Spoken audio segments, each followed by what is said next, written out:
boa tarde, boa noite a todos. Bem-vindos ao nosso último painel do dia, um dia longo de trabalho, mas eu tenho certeza que vai valer a pena. Nós temos aqui hoje comigo um painel de luxo, né? Eu quero apresentar, começando pela Maud de Votibolt, que é diretora de ferramentas práticas de conhecimento do Hub Global de Infraestrutura, que está conosco remotamente. Boa noite, Maud. Quero saudar também o secretário de Fazenda do Estado de São Paulo, o senhor Henrique Meirelles, né, foi não só secretário de Fazenda, foi presidente do Banco Central, ministro da Fazenda, secretário da Fazenda. Acho que poucas pessoas podem nos iluminar mais o caminho sobre para onde vai a economia brasileira, os investimentos de infraestrutura. Também quero cumprimentar minha amiga Carla Bertocco, que está conosco. A Carla é sócia do Mauá Capital, foi presidente da Sabesp, liderou o processo de PPPs no governo de São Paulo no passado. E também a Jessica Springsteen, que está conosco também remotamente, que é sócia do escritório de advogados Clifford Chance, né? Bom, eu acho que de todos os painéis que nós tivemos ao longo do dia, muitas mensagens, melhores práticas. Agora, eu queria levar a discussão para um nível um pouquinho mais estratégico, e eu capturei nesse nível mais estratégico, acho que duas mensagens importantes, e eu acho que eu queria agregar uma terceira antes da gente começar essa conversa nossa. Em primeiro lugar, eu acho que a primeira mensagem que eu captei, é de que a América Latina, obviamente, precisa investir mais, né? A região vai ter que investir aumentar os investimentos em 3,5% por ano pelos próximos 10 anos, só para poder alcançar os objetivos de desenvolvimento sustentável. Se quiser fazer isso num ambiente de zero carbono ou de carbono neutro, esse volume de recursos é muito maior. Isso nós já sabíamos, né? Mas a região tem que também investir muito melhor, com muito mais foco, com muito mais qualidade, onde as mudanças climáticas, as demandas sociais demandam infraestruturas muito melhores. O segundo ponto é que a pandemia encontrou a região, a América Latina, numa situação fiscal difícil, mesmo antes da pandemia, né?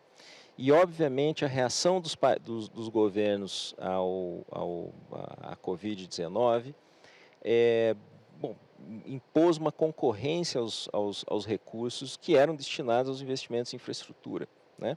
Então, nós saímos desse túnel pandêmico, chamemos assim, do ponto de vista fiscal muito pior do que entramos, e isso vai impor uma demanda, vai impor impôs, né, um custo aos investimentos de infraestrutura, sobretudo a capacidade pública de investir em infraestrutura.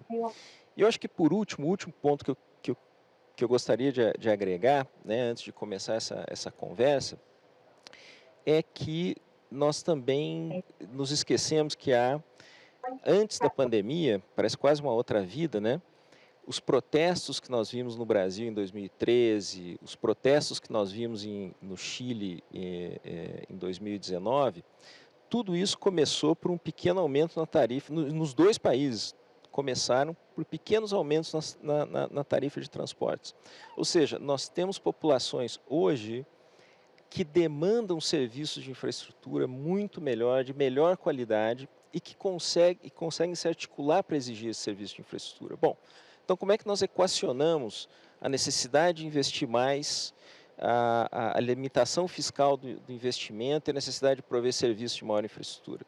E eu acho que é aqui que as PPPs, é no encontro dessas três questões que as PPPs oferecem uma resposta. Mas antes disso, né, ou para que isso aconteça, nós precisamos discutir como mobilizar capital, né? Como fazer isso acontecer do ponto de vista financeiro. Eu acho que é aqui que os nossos panelistas vão poder nos ajudar nessa discussão.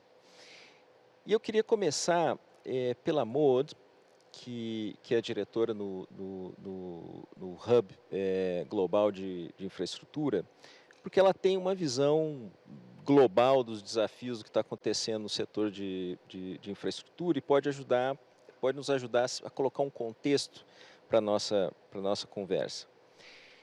E eu começo, Maud, colocando uma frase para você, declarando um statement, né? Que no mundo pós-Covid a infraestrutura vai ser o maior, ou pode ser o motor de crescimento da recuperação. Então a minha pergunta para você, na verdade, são duas em uma. Primeiro, se você concorda com essa declaração, com esse statement. E segundo, quais são os desafios para a mobilização de recursos para que isso aconteça. E, na verdade, eu já fiquei com vontade de fazer uma terceira também. Quem mais está competindo por esses recursos, regionalmente falando? Maud, com você. Sim, boa tarde. Olá a todos. Muito obrigada pelo convite e parabéns pela organização da PPP Américas. É um prazer estar aqui hoje e gostaria de agradecer o BID especificamente. Nós temos uma cooperação de longo prazo. Sim. Esses investimentos são um grande motor para a recuperação, mais do que qualquer despesa pública no médio prazo. A tarefa do G20 em resposta à Covid foi fazer uma análise sobre isso e mostrou que o investimento público equivalente a 1,5 a 2 euros em comparação com todos os outros gastos públicos. O relatório do FMI em 2020 mostra que investimentos públicos para a recuperação têm um forte impacto no desemprego e pode produzir o crescimento, aumentar o emprego, principalmente para empregos locais, no setor de construção.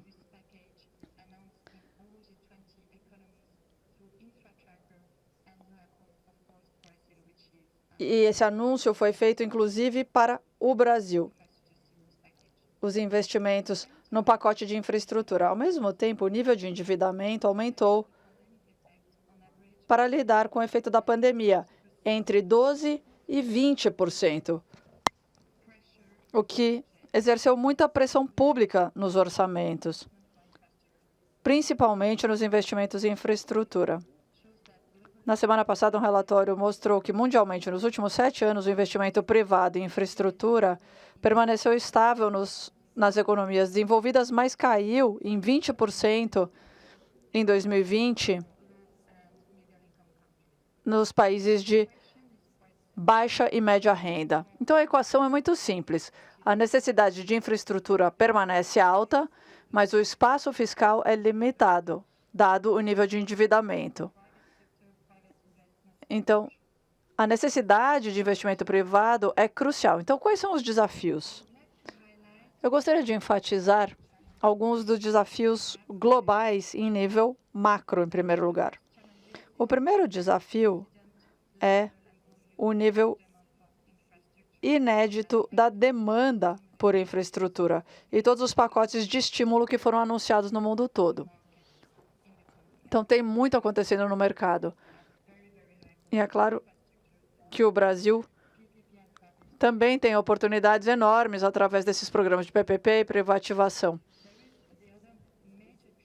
Uma outra grande tendência que pode ser observada no mercado é a falta de habilidades, competências.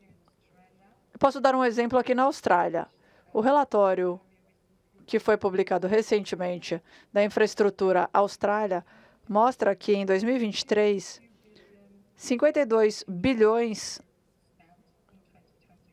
serão gastos com infraestrutura na Austrália. E 1 em cada 3 posições não estão preenchidas. E a demanda por mão de obra qualificada é 3 vezes mais alta do que a oferta. Existe uma pressão, existem fechamentos de fronteiras, que é uma tendência também no mercado global, e isso vai afetar o mundo todo. Outra tendência é a insolvência e tensão no setor de construção, empresas de construção, e esse é um setor mundial, com players mundiais. Então, precisamos de um setor de construção mais sustentável. E outra grande tendência que você enfatizou é a questão da mudança climática e também o foco numa economia de baixo carbono e uma transição para energias renováveis. Então, em nível de projeto, só para enfatizar algumas razões para priorizar investimento privado, principalmente através de contratos de PPP. Tenho certeza que vocês já sabem quais são, mas a falta de projetos bem preparados e bem estruturados e a falta de programas em grande escala e a falta de um ambiente favorável, regras de compras. É claro que essa é uma tendência mundial também, e muitos países estão mais avançados que outros. E esse é o caso também da América do Sul. Alguns países estão mais avançados do que outros, em termos de políticas, regulamentação e um ambiente favorável. Eu diria que a capacitação e a capacidade, principalmente do lado do setor privado, é um dos principais desafios de hoje. E em alguns países também, os mercados locais de capitais não são desenvolvidos, não são tão desenvolvidos quanto outros países.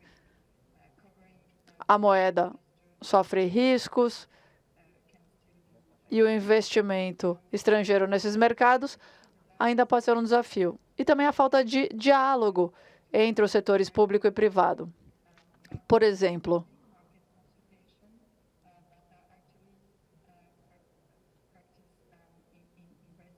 nós temos uma prática aí no Brasil, e eu sei que a necessidade por PPPs tem aumentado. Nós temos uma consulta com o mercado, e eu sei que o diálogo entre o setor privado e público melhoraram, e a estruturação de projetos também, mas em muitas jurisdições há muitos projetos que vão ao mercado sem o diálogo adequado com o setor privado. Então, esses são apenas alguns dos desafios que eu queria enfatizar, e são em nível macro. Muito obrigada. Obrigada pela pergunta.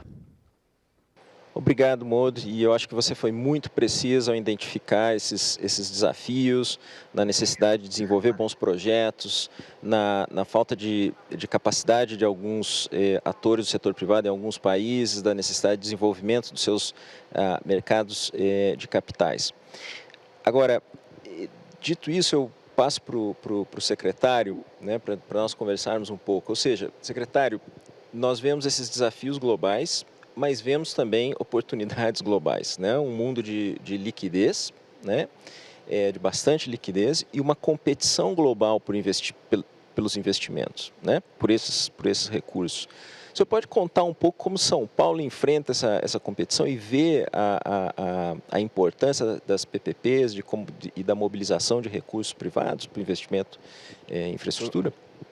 Pois não.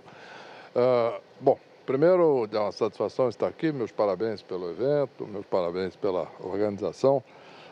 Realmente está respondendo o evento a uma situação real e objetiva, que já foi bem descrita. Principalmente no Brasil, acredito que em boa parte dos mundos, particularmente dos países emergentes, e menos desenvolvidos, mas de qualquer maneira, no geral. Que é o fato de que a demanda por infraestrutura, isso é real no Brasil, ela supera muito a capacidade de investimento do setor público. Né? Não há possibilidade do setor público investir o que é necessário hoje nos diversos setores, particularmente em infraestrutura. O Estado de São Paulo tem reagido a isso de uma maneira ativa. A primeira coisa que nós oferecemos nessa competição global é exatamente a estabilidade jurídica do Estado. Quer dizer, o Estado de São Paulo, ele tem a oportunidade exatamente devido à grande autonomia federativa que existe na Federação Brasileira, nós temos a possibilidade de oferecer uma estrutura jurídica que ofereça garantia, de fato, aos investidores. Nós temos, por exemplo, 41 projetos que já estão estabelecidos no Brasil, no Estado de São Paulo, já há bastante tempo, há vários anos, como, por exemplo, 10 mil quilômetros de rodovias que já são concessionadas para o setor privado e que foram investimentos privados e que estão funcionando muito bem. Essa segurança jurídica nos dá uma base boa de início de diálogo, de início de processo. Isto é muito importante. E nós, então, vemos essa competição, mas, por outro lado, isso que você mencionou é real. Quer dizer, a liquidez no mundo hoje é muito grande. Quer dizer, a injeção de recursos dos bancos centrais, independente de agora o FED está fazendo tapering, etc., coisa, mas falando nisso, pelo menos, o fato concreto é que existe recurso. Nós temos visto isso de maneira concreta aqui em São Paulo. Por exemplo, no início do ano passado, fizemos uma licitação para uma rodovia de cerca de 1.300 quilômetros, cortando o centro do estado de São Paulo, a rodovia Piracicaba-Panorama, 1.300 quilômetros, com um investimento previsto de um pouco mais de 3 bilhões de dólares e que foi muito disputada. Quer dizer, existiram diversos consórcios de investidores que, de fato, disputaram de maneira ativa esse investimento. Ele terminou com um vencedor que foi um consórcio de 2 grandes fundos globais, um fundo soberano e um fundo de investimento privado, internacional ambos, e que venceram isso com uma disputa dura, porque existia interesse para um investimento relativamente grande e com exigências fortes. Por exemplo, a primeira rodovia carbono zero do país, etc., foi a maior concessão rodoviária da história do Brasil. E foi muito bem sucedido. E o contrato foi assinado já durante a pandemia. O contrato assinado já em junho de 2020, quando a pandemia já estava instalada. E por exemplo, esses consórcios, então, esse consórcio apostou no longo prazo. Isto é, apostou na demanda do longo prazo e na estrutura jurídica formatada pelo governo do Estado. Isto é, houve, sim, muito interesse e muita demanda. Estamos agora trabalhando em outros projetos também de grande porte, um trem intercidades, que é exatamente um trem de passageiros, principalmente, entre São Paulo, Jundiaí e Campinas, para transportar cerca de 640 mil passageiros dia. Tem demanda está aí. Então, esse é um outro aspecto importante. Nós falamos de estabilidade jurídica. Segundo, falamos agora de demanda. A demanda está aí. Está estabelecida. É uma demanda que já existe hoje, era real. E isto também é muito importante. Essa licitação ainda não foi feita. Ela está em formatação, deve ser feita proximamente. Então, mas nós já temos uma manifestação de interesses de grupos de diversas regiões do mundo, né, que têm manifestado interesse concreto, real, de fazer o investimento nesse trem que é urbano e suburbano. Ele tem uma parte que é urbano, já dentro da cidade de São Paulo, e depois interurbano, suburbano e depois interurbano. Portanto, existe a demanda. O que fundamental é exatamente o que foi mencionado, bons projetos. O projeto viável, projeto bem feito, projeto bem estruturado pelas áreas técnicas, etc., de maneira a que ele faça, inclusive, sentido, né, não só de rentabilidade, mas de estruturação de longo prazo. Então, este é um outro ponto da maior relevância, né? E, com isso, é também o caso onde nós estamos também reformulando agora, não só privatizando, quer dizer, fazendo as concessões, mas renovando ou reformulando concessões antigas que estavam com problema, em trens urbanos ou no metrô. Então, existem, sim, projetos grandes, projetos de longo prazo, que estão sendo feitos, estão sendo implantados de forma bem sucedida em São Paulo hoje. Agora, de novo, qual é as questões fundamentais? O bom projeto, a demanda assegurada, uma demanda que de fato seja bem estruturada, bem pensada e que exista real, de fato, e o fato de que existe liquidez internacional. Há sim disputa por investimento, é óbvio, pelas razões já mencionadas, mas por outro lado existe liquidez. Existem muitos fundos com muita liquidez hoje, querendo exatamente buscar projetos, e aí que está o nome, projetos atraentes, projetos viáveis. Então, e que ofereçam segurança. Então, exatamente este é o quadro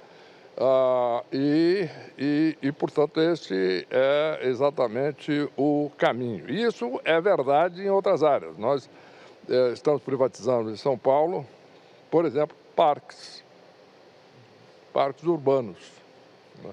Parque da Água Branca, Parque Vila Lobos, etc. Zoológico, né? Projetos bem menores, evidentemente, do ponto de vista financeiro, mas que está indo em frente. Ou mesmo o ginásio do Ibirapuera, que está agora sujeito a uma discussão aí sobre tombamento e etc., isso é outra coisa, mas que também está dentro de um processo de privatização. Ou empresas de energia. Por quê? Porque existe a demanda estabelecida. Então, a empresa metropolitana de água e energia, por exemplo, está agora num processo de privatização, de venda para o setor privado, né? Estamos formatando um projeto para ver qual é a melhor solução de entrada de capital privado na Sabesp, né?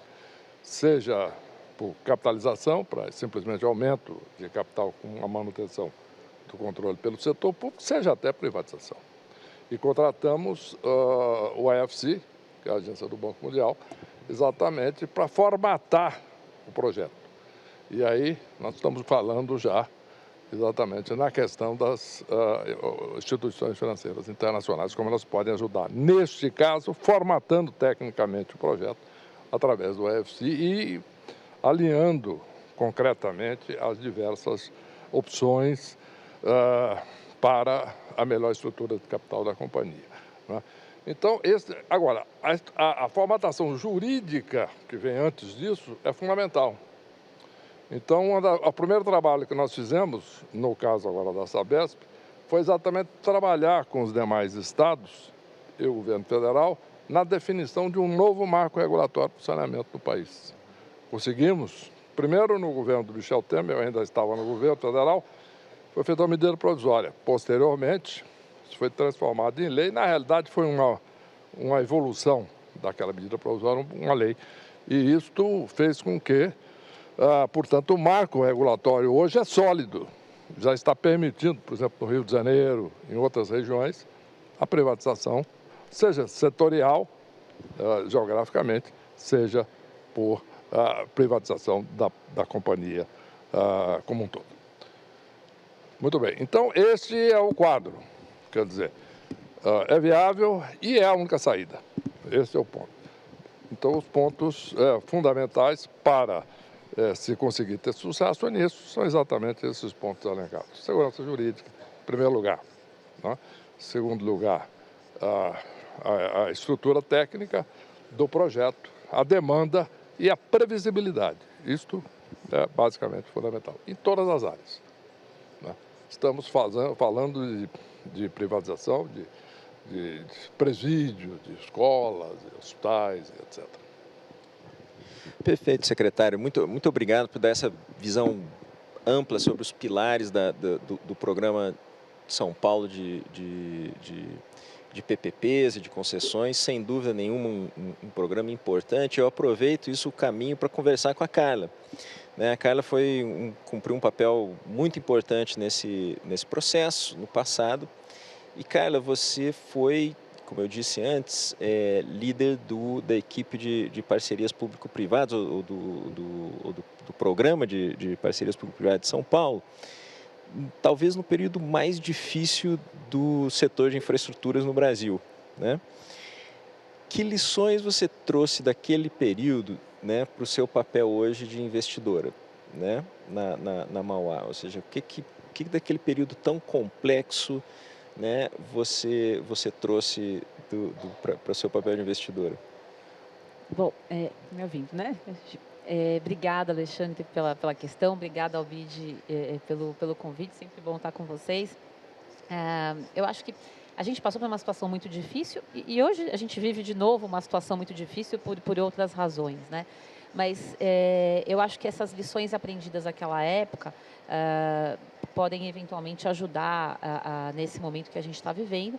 Não vou tratar de aspectos mais gerais, mais globais, que isso já foi amplamente discutido. Vou trazer algumas questões mais pontuais, que eu acho que pode ajudar os gestores que eventualmente estão buscando esse tipo de auxílio para desenvolver os seus projetos na busca pela mobilização de recursos privados, né? Àquela época, a gente vivia um problema grande, né, com o setor de infraestrutura, o setor de construção aqui no Brasil, com as discussões sobre a Lava Jato. E foi muito interessante porque a gente pôde aproveitar esse momento para fazer uma mudança que eu acho que foi muito salutar, muito significativa, inclusive com o apoio do BID, do IFC, do BNDES, né, por meio da Facility, mas para mudar um pouco a chavinha na seleção dos nossos parceiros nos programas de infraestrutura. Anteriormente, você usava o costume era você selecionar num processo licitatório, né, aqueles que tinham experiência na construção, na gestão de ativos de infraestrutura. Mas o que pareceu naquela época, e eu acho que se repete hoje no cenário, é que o mais importante, né, o que viabilizava de fato um projeto de infraestrutura, era muito mais o financiamento ou a financiabilidade do projeto do que tanto a capacidade técnica que, se você conseguisse alinhar os incentivos e ter um bom player que vai financiar, ele teria todo o interesse em identificar aquele com as melhores capacidades técnicas para a constituição do projeto. Então, o que a gente fez, a gente mudou, né, aquele requisito de atestação técnica super detalhado. Então, por exemplo, para uma rodovia, tinha que ter construído tantos quilômetros de rodovia, operado tantos quilômetros de rodovia, de tal volume de veículos ou coisa que o valha. E a gente passou para o seguinte: quem teve capacidade de levantar, de gerir capital de um dado montante que possa fazer frente ao investimento que está sendo projetado aqui. Então, essa foi uma mudança muito grande que, evidentemente, as companhias de construção não lhe agradaram, né? Não ficaram tão satisfeitas. E a gente mudou o comando da formação de eventuais consórcios, grupos de disputa, daquele eixo mais da construção, do eixo técnico, para o eixo financeiro. Agora, para fazer isso, só essa mudança de atestação não era suficiente, porque você precisava também uniformizar mais a informação. Né? Quem conhece muito o setor é aquele que está com a mão na massa. Né? Eu já fui reguladora, era sempre aquele problema da assimetria de informação, né? Quer dizer, sempre a gente correndo atrás, porque quem sabe é o operador. Aqui é a mesma coisa. Então, a gente permitiu que a atestação técnica fosse oferecida por um terceiro, né, um contratado, para não obrigar que alguém, por exemplo, um fundo de investimentos, fosse obrigado a casar de papel passado com aquele que tinha boa capacidade técnica, mas não tinha condições de compliance, enfim, de participar de um consórcio ali casando de papel passado. E aí, adicionalmente, o que a gente passou a exigir? Então, primeiro, o tempo. No Brasil, e eu cheguei a participar com o apoio de vocês, enfim, dos organismos internacionais de roadshows, onde, quando a gente contava que no Brasil você ia lançar uma licitação, por exemplo, uma rodovia, com prazo de apresentação de proposta de 60 dias, a maioria já desistia de olhar. Tinha a menor condição de um player estrangeiro vir ao Brasil. Então, a gente nem publicava em inglês, né? Eu brinco que era aquela questão do deu no New York Times, punha lá o extrato, deu no New York Times, mas não tinha edital, não tinha nada em inglês. Então, o que a gente fez com o suporte foi criar um data room, que era muito comum para as empresas, para privatização de empresas, a gente fez isso para a CESP, enfim, mas não era tão comum para o projeto de concessões e parcerias público-privadas. E nesse data room, o objetivo era uniformizar a informação para reduzir a assimetria entre aquele que já estava habituado a operar e aquele novo entrante ou aquele financiador que ia avaliar aquele projeto, aquela conjuntura. Então, primeiro, fim dos atestados técnicos ou redução, né, mudança do formato da exigência de atestação técnica. Segundo ponto, prazo. Terceiro ponto, tudo em inglês. Quarto ponto, data room. Isso permitiu o estudo, o acesso à informação. Mas para a entrada final, eu acho que tiveram algumas questões importantes, e aí vi que a Mold já comentou, que é, por exemplo, a questão do risco cambial. Quando a gente fala da liquidez, é uma liquidez que está até mais lá fora e que a gente está querendo puxar para o Brasil, puxar para os nossos projetos, para a América Latina. E aí a questão cambial foi muito relevante. O que a gente conseguiu fazer aqui, porque a gente está no estado da federação, não estamos no âmbito federal, então a gente tem uma limitação maior, porque não tem nenhuma competência nesse sentido, mas o que a gente fez foi usar a outorga variável como uma forma de colchão para dar conta de proteger dentro de uma determinada escala que nos pareceu razoável, o mercado aceitou, começou a criar veículos, produtos, para poder equacionar essa questão do risco cambial. Olha, então, se o vencedor da licitação tomar um financiamento que a gente acha razoável, sei lá, 400 milhões de dólares, a outorga variável tem tamanho para cobrir. Isso resolve em concessão, mas não resolve em PPP. Então, para PPP, você tem que pensar numa outra estrutura se você tiver que resolver o problema no âmbito do projeto. Quando eu estava no BNDES, eu acho que a grande provocação de quem vem do setor de infra era precisamos tentar, no plano federal, desenvolver modelos que ajudem, né, naqueles projetos que não conseguem equacionar a questão cambial dentro do projeto em si. Então, isso é uma questão mais difícil, mas talvez seja possível. Então, acho que esses pontos vieram. E aí, agora, hoje, do lado do investidor, é um pouco isso que a gente coloca, né, que a gente olha, para sentir, quer dizer, o quanto o projeto é a matriz de risco bem detalhada, né, como lidar. Então, risco de demanda, primeiro ponto, checklist de investidor, né, risco de demanda. Quer dizer, está claro, aqui rodovias em São Paulo é fácil, a gente tem 20 anos de histórico para mostrar como se comportou nas mais diferentes crises que o Brasil passou. Então, é mais tranquilo. Talvez num outro segmento você precise trabalhar alguma questão de compartilhamento, banda de demanda. Então, risco de demanda. O risco da construção, tem algo a ser compartilhado, o projeto está interessante. Uma coisa que os multilaterais nos ajudaram foi contratar peer reviews, né, de conhecimento internacional para revisar os nossos estudos e poder mostrar para aqueles investidores internacionais que pareciam estudos razoáveis, dito isso por um terceiro. Então, essa é uma questão. A segurança jurídica, como o Dr. Meirelles já colocou, que eu acho que é o principal ponto, e lógico, tem um ponto mais macro, que aí vai menos, acho que até pela disposição, porque o apetite para investir em infra é muito grande, mas sim, isso vai acabar dosando o custo do capital que você vai utilizar. Acho que, grosso modo, é um pouco isso que dá para trazer. Obrigada. Não, excelente, Carla. Obrigadíssimo. Eu quero colocar um pouco agora, um pouco de pitada de sustentabilidade na nossa conversa. E a Jéssica, que é uma advogada muito experiente, aqui está a Jéssica, uma advogada muito experiente na região, com várias transações feitas, pode nos dar uma visão de como é que está o Project Finance nas suas trincheiras na região. E eu te pergunto, Jéssica, essa nova demanda, né, dos investidores, dos consumidores também, por projetos muito mais sustentáveis do ponto de vista ambiental e social. Isso é um obstáculo à execução desses projetos, dessas transações, ou você vê isso como uma nova fronteira, uma oportunidade que se abre? Como você tem visto isso na sua experiência muito prática? Bueno, mil gracias por me hoy día. Qué pena que no. Muito obrigada por me receberem aqui. Pena que não estejamos todos juntos pessoalmente. Muito obrigada pela pergunta. Eu acho que essa pergunta surgiu na COP26 algumas semanas atrás. Vemos que as questões de mudança climática vão continuar sendo o foco global. Temos investimentos, obrigações e a nossa força de trabalho continua identificando oportunidades que sejam sustentáveis do ponto de vista ambiental. Uma das coisas que nós observamos e a mudança mais notável que vemos no momento é o enfoque na transição energética e na forma de produzir energia limpa. A transição energética vai exigir muitos investimentos. Precisamos aumentar a eletrificação da indústria, transporte e também o desenvolvimento de hidrogênio limpo e também armazenamento de carbono numa escala que nós possamos capturar as emissões que não podem ser evitadas. Investimento nessa economia baixa em carbono é muito importante para muitos dos nossos clientes, não apenas pela oportunidade de investimento, mas também porque é o correto, é o que deve ser feito. E é uma exigência dos reguladores. Um número cada vez maior de clientes, patrocinadores, instituições financeiras é que as agências, empresas de combustíveis, no último ano, mais ou menos, anunciaram seu compromisso para emissões zero até 2050, para estarem alinhados com objetivos de desenvolvimento sustentável.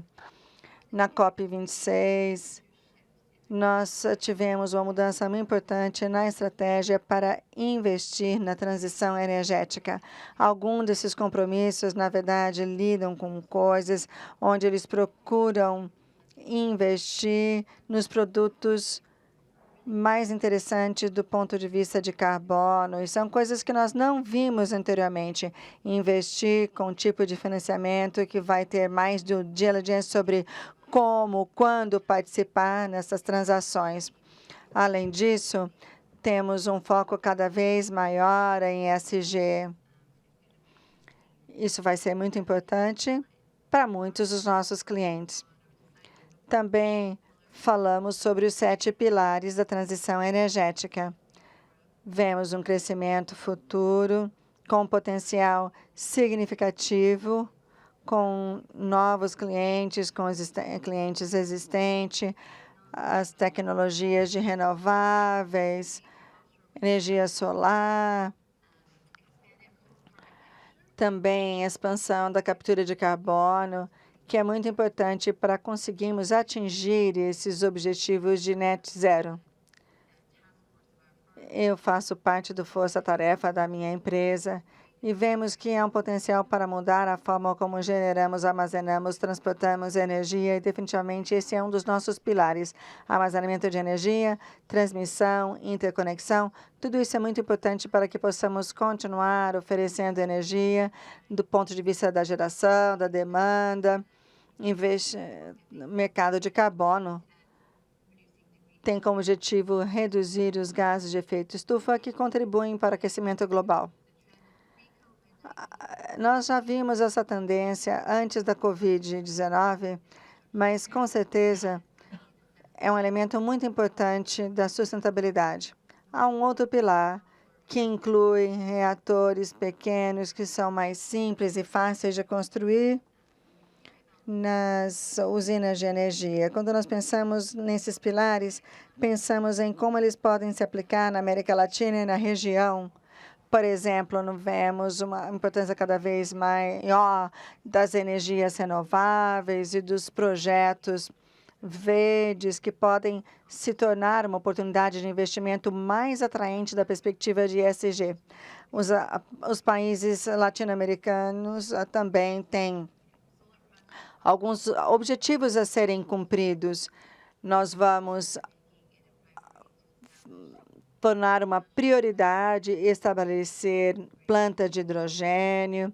O Chile está bem adiantado e talvez seja um dos líderes. Na Colômbia, na COP26, eles lançaram a sua nova estratégia. Então, nós temos esses objetivos de carbono zero. Muitos clientes estão começando projetos pilotos para explorar novas tecnologias. E, na verdade, nós temos ações concretas.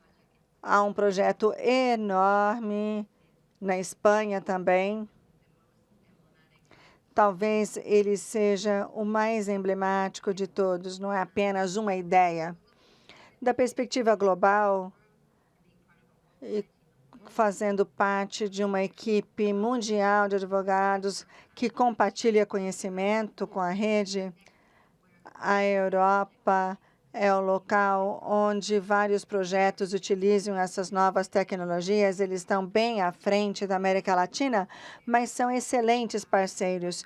Tudo que nós aprendemos lá pode ser aplicado na América Latina. Vai ser um benefício para a América Latina, porque isso pode ser disseminado e nós podemos tentar implementar novas tecnologias nesses projetos.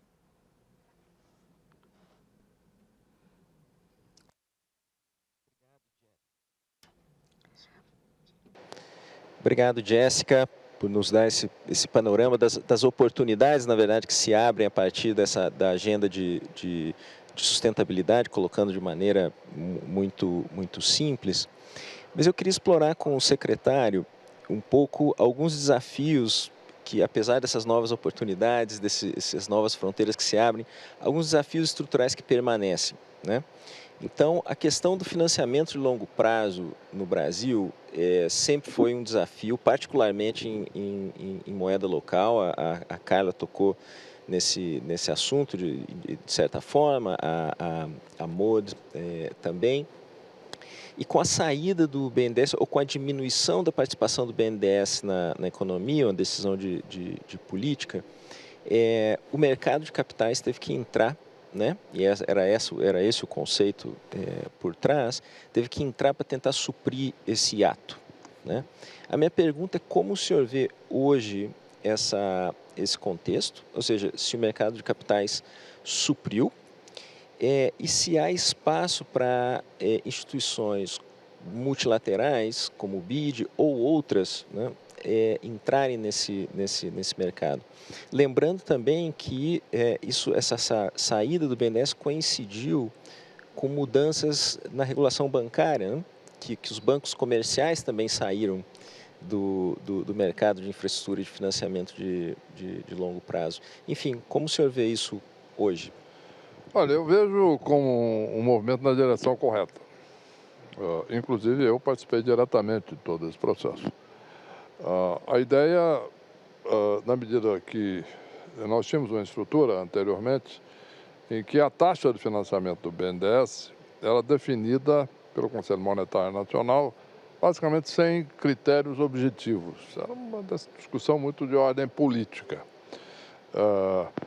E com isso, o que terminava por ocorrer? Que as taxas do BNDES eram muito inferiores às taxas do mercado. Nós tivemos momentos em que o BNDES estava emprestando a taxas aí que eram 40% inferior à taxa de captação do próprio governo no mercado. Muito bem.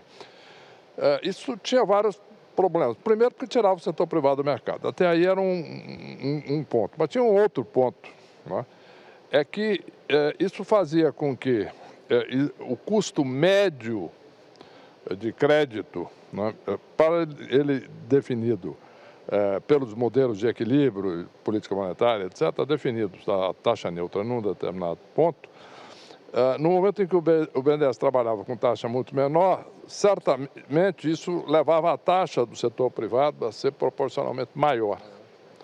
Então, nós tínhamos, o que acontece? Uma disfunção muito grande. Quer dizer, as taxas do setor privado eram simplesmente inviáveis para investimentos de infraestrutura em moeda local, de longo prazo. Então, no momento em que, então, nós propusemos, e eu participei diretamente disso, através de um projeto de lei no Congresso Nacional, substituição da TJLP, que era a taxa de juros de longo prazo, pela TLP, que é a taxa de longo prazo, e com uma evolução de convergência das taxas do BNDES com as taxas de mercado, o que aconteceu? Isso levou, de um lado, a uma queda gradual de taxa de juros do mercado de longo prazo, independentemente dos fatores fiscais, e etc., o que é normal, e das questões também de política monetária, de expectativa de inflação e etc. Mas houve uma convergência, o que era a ideia, e começou a haver a maior possibilidade de colocação de debêntures, etc., o que é a finalidade. Quer dizer, a ideia é que o BNDES possa, sim, participar do mercado, mas não de uma forma distorcida, não de uma forma que possa criar todo um processo em que apenas o BNDES pode financiar e financiar com decisões, em última análise, independentemente das boas intenções, decisões políticas, né? Na medida em que a taxa de juros era arbitrária, em última análise. Era uma discussão totalmente de opiniões e visões políticas, e etc, etc, etc. Eu sei porque eu participei diretamente dessas reuniões, inclusive, muitas vezes, com o presidente do Conselho Monetário que fixava a taxa. Então, o que acontece? Então, quanto mais nós pudermos levar isso para o mercado, para decisões técnicas e etc., de investidores, melhor. E é essa a direção que está se caminhando. Isso leva, a longo prazo, a uma queda da taxa de juros média do setor privado, né, em relação a uma taxa neutra de equilíbrio da economia. Então, este é é o ponto. Evidentemente que no momento como nós estamos vivendo hoje, com a inflação elevada de 2 dígitos, etc., não é a finalidade da nossa discussão aqui, evidentemente, vou passar simplesmente mencionando isso, mas neste momento, e que com incertezas fiscais, etc., e, portanto, com taxa de juros de mais longo prazo elevadas, evidentemente não é um momento bom para que realmente o modelo se implante completamente. Mas é essa a direção. E esperamos que, com a estabilização futura da economia, com a passagem por esse período turbulento seja, de fato, conseguida e que nós consigamos voltar a um período de normalidade, então, como já tivemos, mesmo quando estabelecemos o teto de gastos, etc., e depois de 2017, 2018, taxa de juros do próprio Banco Central caiu muito para níveis historicamente sem precedentes. Agora está voltando a subir de novo por essas razões todas. Mas eu acho que nós temos que perseverar nessa ideia de que o BNDES participa e etc., do financiamento, é muito importante, mas que pode participar também na estruturação, isso é muito importante, e também colabore muito, inclusive institucionalmente, agora, na medida que as taxas sejam mais próximas do mercado, que nós possamos ter uma convergência de taxas do mercado financeiro brasileiro a níveis mais consistentes com a prática internacional. Então, eu acho que é esse o processo. Senão, nós vamos ficar com aquele processo completamente distorcido que era viável. Quer dizer, no fundo, era financiamento do governo, era subsídio do governo através do BNDES e era insustentável isso. Basicamente é isso. Claro. Não, muito obrigado, secretário.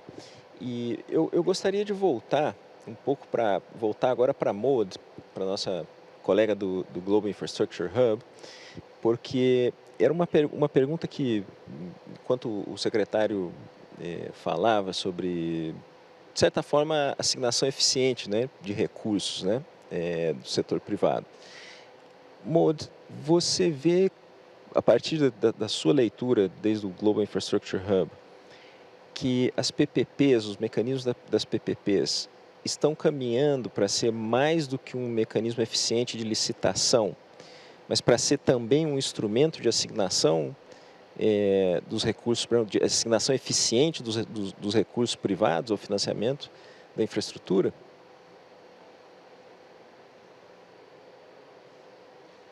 Thank you for your question. Obrigada pela pergunta.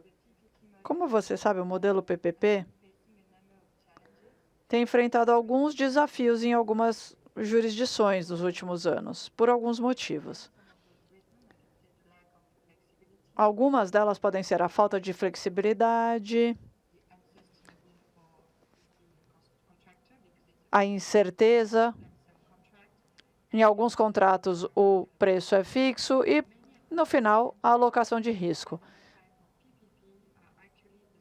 Esses desafios são os mesmos para vários modelos de contrato, mas para as PPPs, isso é exacerbado, porque, principalmente em projetos de infraestrutura, dada a natureza dos contratos de preço fixo, associado ao project finance desse tipo.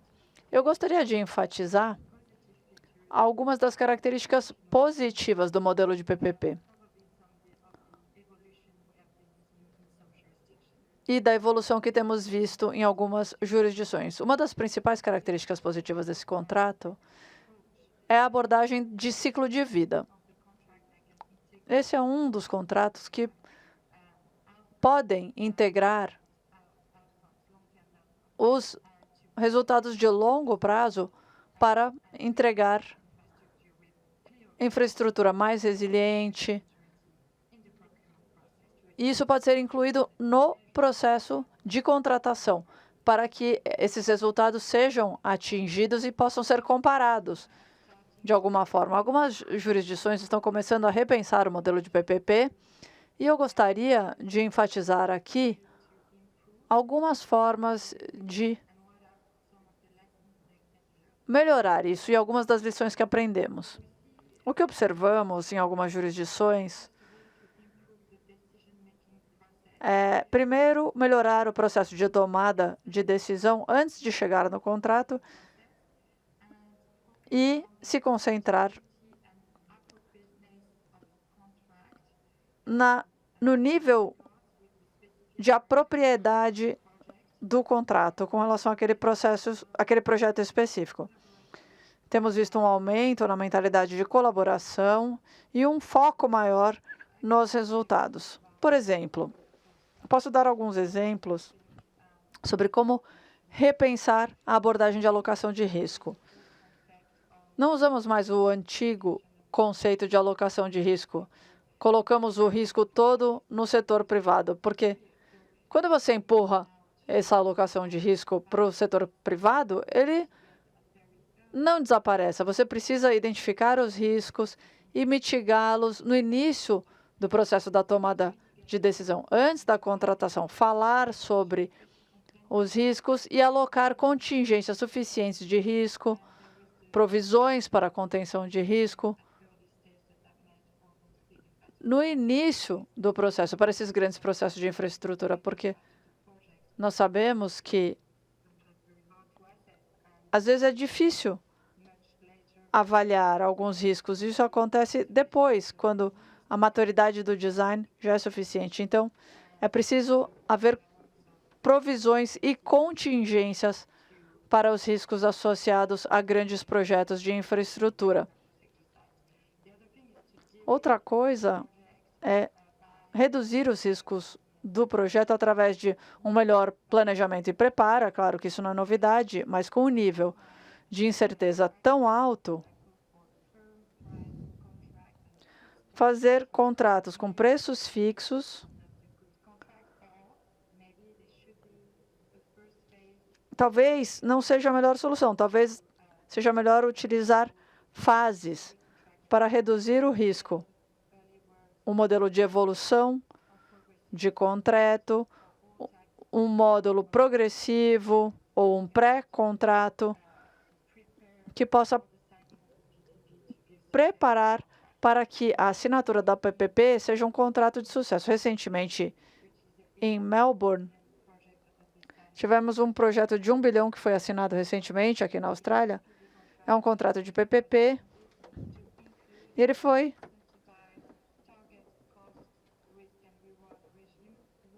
adaptado para incluir os custos e outros elementos no processo de tomada de decisão da PPP. Esse é um modelo interessante. Então, suitability é a palavra-chave.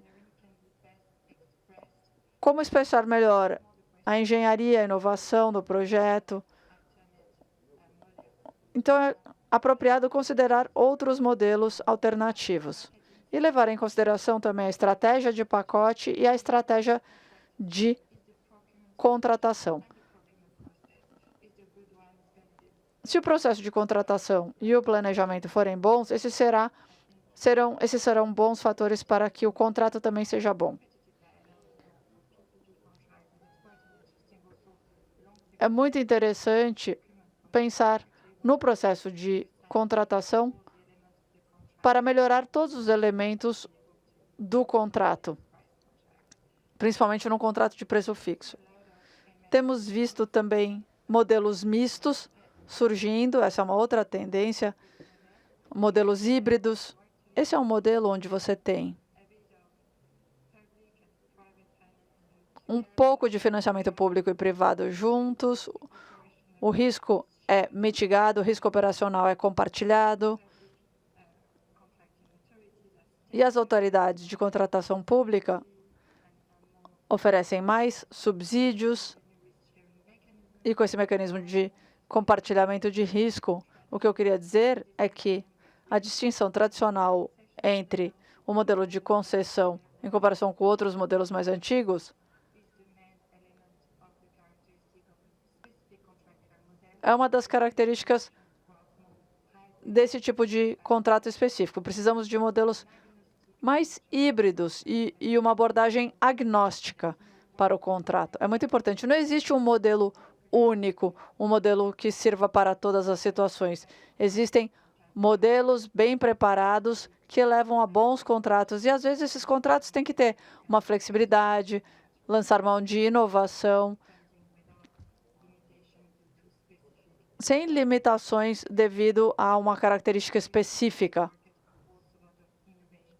E é claro que estamos vendo muita inovação no fechamento do contrato, com mecanismos de compartilhamento. Eu sei que o Brasil está à frente desse tipo de contrato, considerando os 8 ou 9 projetos do metrô de São Paulo, bem como outras transações recentes. Há muita coisa inovadora acontecendo. E é muito interessante compartilhar isso ativamente, principalmente na época da pandemia, porque há muita atenção com relação aos riscos. Então, existem muitas inovações interessantes acontecendo com relação aos contratos. Bem, eu poderia ficar falando aqui sobre inovação durante horas, mas não é tanto o contrato. Precisamos ter flexibilidade e lançar mão da inovação. E essa inovação precisa acontecer também nos processos de compras e contratação, como a Jéssica disse anteriormente. Alguns processos de compras hoje não permitem que essa inovação seja utilizada. Então, é interessante revisitar o processo de compras também. Muito obrigada. Obrigado, Moura. Eu agora queria passar para a Jéssica. Nós temos poucos minutos pela frente, mas eu ainda tenho duas perguntinhas que eu queria fazer. Uma é para a Jéssica, que ela teve, enfim, como eu disse, é uma practitioner, né, do mercado, e ela teve a oportunidade em primeira mão de ver os impactos da pandemia sobre o mercado das PPPs. Eu queria perguntar para ela quais foram as lições que ela tirou dessa experiência para a construção de estruturações ou projetos mais resilientes a esse tipo de choque, né? Jéssica, com você. Ótimo, obrigada. É claro que a pandemia afetou os mercados globais, teve um impacto nos projetos, afetou os diferentes tipos de financiamento, de estruturação. Uma das lições que aprendemos e observamos é que, às vezes, precisamos estar prontos para reagir com flexibilidade e criatividade para resolver os problemas. Isso faz parte da mensagem. Uma reação específica no setor de financiamento da infraestrutura durante a Covid é garantir que a pandemia caia na lista de eventos de força maior. Intelectualmente, todo mundo pensa, claro, vamos fazer isso. Não há nada errado fazer essa alteração, mas não vai adiantar nada, porque a próxima crise vai ser diferente da Covid. Então, nós precisamos estar preparados para reagir dependendo da circunstância.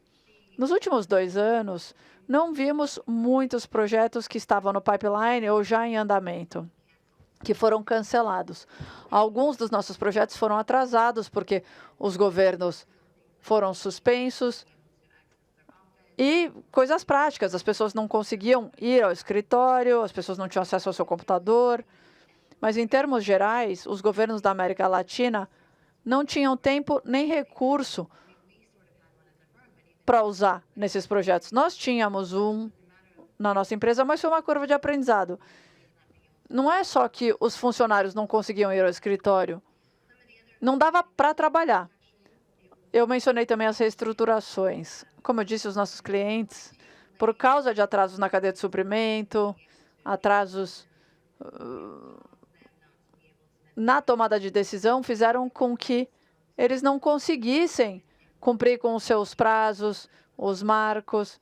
Em termos de contratos, numa crise financeira, todo mundo estava alinhado e trabalhando junto. Foi uma crise humanitária, então as pessoas realmente estavam dizendo, vamos tentar reestruturar, lógico, a gente entende. Uma das principais mensagens da pandemia foi uma necessidade contínua de investimento na América Latina. É uma das regiões mais vulneráveis do mundo. Então, a infraestrutura na América Latina, o investimento na infraestrutura da América Latina é absolutamente necessário.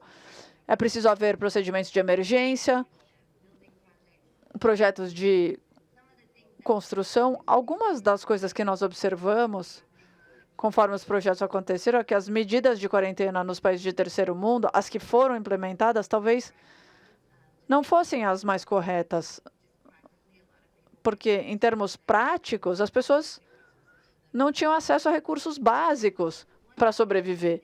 Uma coisa positiva que nós percebemos na época foi que o trabalho remoto acelerou as coisas. Então, por exemplo, nós fechamos um investimento com a IDB Investment em Salvador no meio da pandemia. Isso continuou.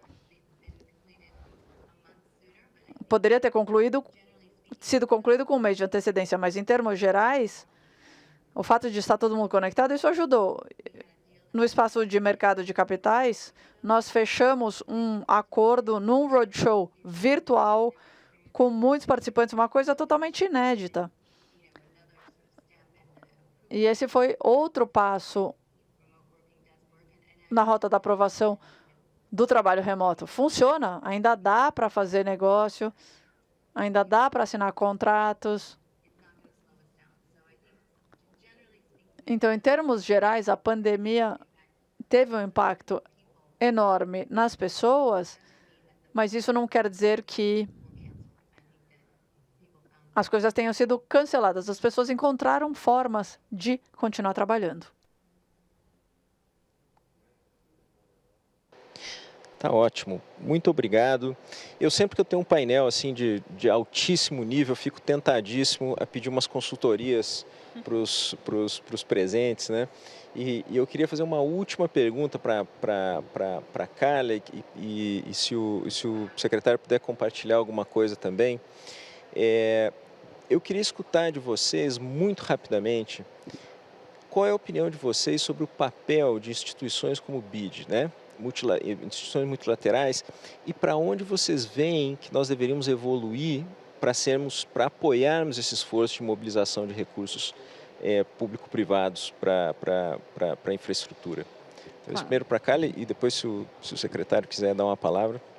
Claro, eu que agradeço a pergunta. Eu acho que tem dois caminhos, né, mais óbvios. De um lado é ajudar justamente a mobilizar capital privado, do outro ajudar a atender ambientes onde você tem falhas de mercado que de outra forma não se resolveriam.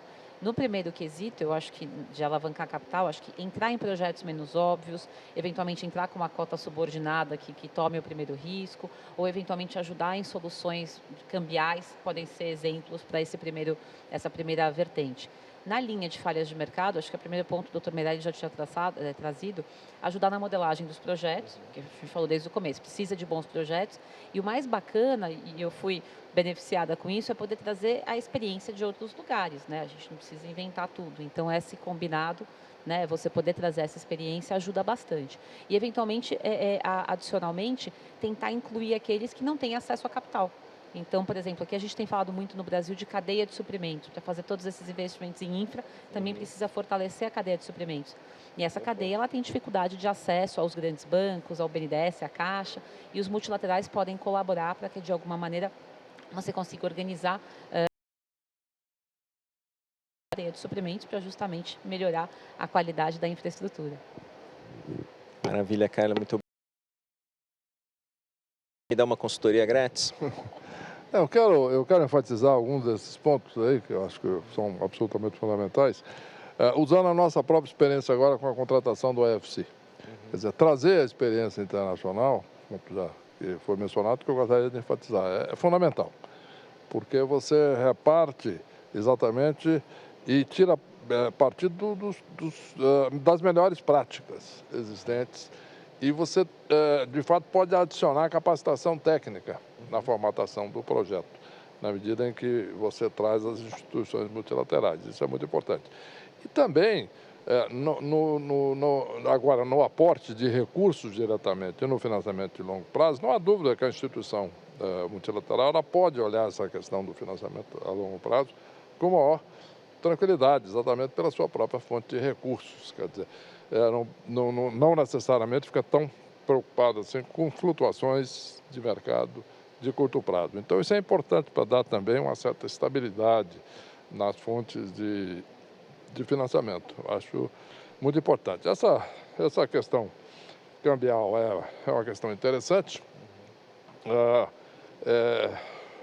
solução desenvolvida anteriormente, ela mencionou que a questão da outorga variável mitiga um pouco o problema, mas evidentemente que isso é um problema, uma questão mais estrutural, né?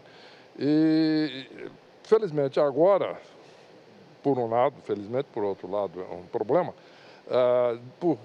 por razões não muito positivas, quer dizer, o mercado está muito negativo, etc. Então, considerando-se o preço elevado das commodities, o real está desvalorizado, então as preocupações dos investidores com o hedge são menores. E isso nós estamos sentindo na prática. Quer dizer, estamos, por exemplo, podendo tirar a maior vantagem desta liquidez internacional agora, apesar do risco. Por quê? Porque a precificação do risco e o hedge hoje está mais barato, porque com o ciclo de valorização de preço das commodities, etc., o real está mais desvalorizado do que teoricamente deveria estar, devido a toda uma série de circunstâncias aí, incertezas locais. E isso tem um lado negativo, evidente, para ter um lado positivo, que é exatamente isso, a perspectiva que você tem de ter menos necessidade dos investidores ou de hedge, significa com a predisposição ao risco maior. Isso também é importante. Mas, em resumo, conjugando-se isso com a questão das instituições multilaterais e com a participação delas, e na medida que elas assumam, então, uma parte exatamente desse risco, eu acho que é extremamente importante, positiva. Obrigado. Fantástico, secretário. Muito obrigado a todos vocês, primeiro aos panelistas por compartilhar conosco seu conhecimento e a sua experiência.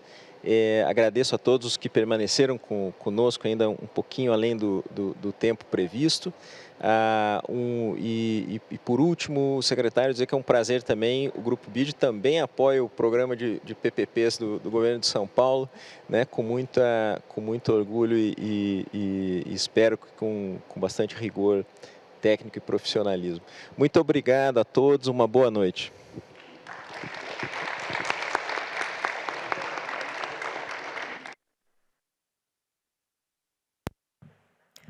Muito obrigada aos participantes do painel por compartilharem sua experiência e conhecimento conosco. Agradeço também a todos vocês que nos acompanharam neste primeiro dia.